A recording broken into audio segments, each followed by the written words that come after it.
It may be a bit too soon to make this video, but Dragon Ball Super has all the potential in the world to be the last Dragon Ball series that we ever get. So we're going to need it to have a good ass ending, and one of the best ways to do that is to take everything you know about the series, all the best and most satisfying moments, and just throw them all in at the end.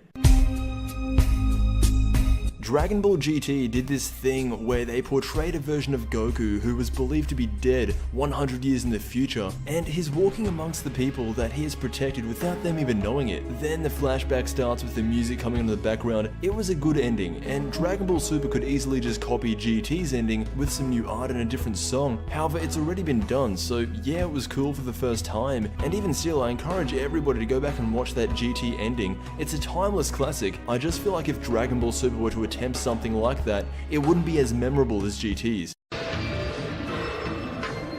Xeno and Goku have been setting up this Universal Tournament almost better than anyone else. We had the Universe 6 vs Universe 7, but the next big event that is really being hyped up is the clash of all 12 universes. Since the Black Goku / Future Trunks arc shouldn't be ending anytime soon, it would make sense for the tournament to be held much later on, maybe another 20 episodes, so it wouldn't be ending for a while. However, if Dragon Ball Super were to just abruptly stop after that, there would still be so many questions left unanswered, and without a doubt, there would have to be someone stronger than Goku at that tournament anyway, and typically Dragon Ball just doesn't end things if there's a clear goal in sight.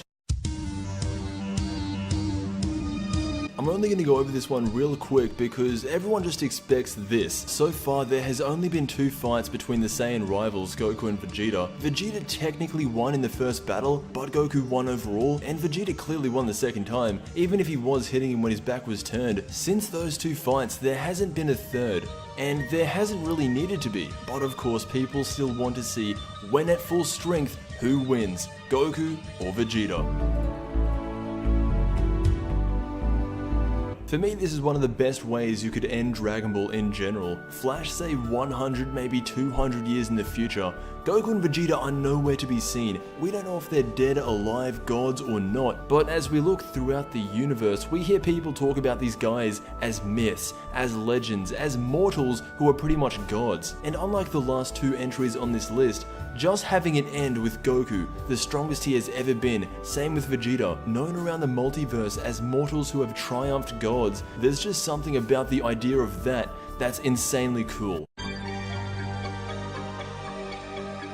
Like how we compared the GT ending, the Dragon Ball Z ending is good in theory, just maybe wasn't executed as well as it could have been. Oob was a character that prior to the martial arts tournament, nobody had heard of. His only saving grace was that he is the reincarnation of Majin Buu, and while I personally really like that concept, it still didn't sit well with a lot of people. That's why if Dragon Ball Super ever goes down the route of trying to give us the pass the torch ending, it would have to be with a character that we are already familiar with. Someone like Cabba, Oob if he gets more time in DBS, maybe even Pan. Dragon Ball Z actually had a perfect opportunity with passing the torch, and that was back in the Cell games. We all know what happened, and for that to work in Dragon Ball Super, it would almost need to be the exact same scenario. Black Goku is growing stronger and stronger as we speak, and it doesn't look like he will be dying anytime soon. The Future Trunks arc could last a while, and because of that, they really could build up this ending through the death of Black Goku. Maybe they could have a negative Spirit Bomb go up against a universal Spirit Bomb, and that would bring the juggernaut of a character and series that is Black Goku and Dragon Ball to a close.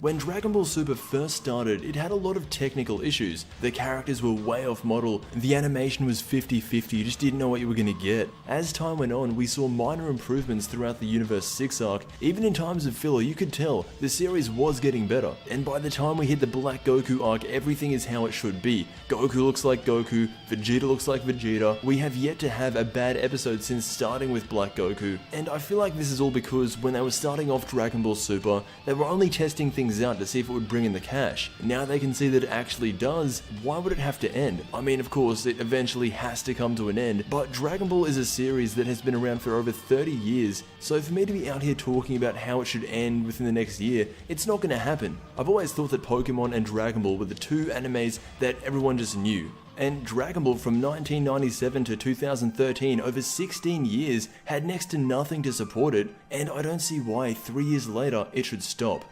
This has been 6 ways Dragon Ball Super should end, and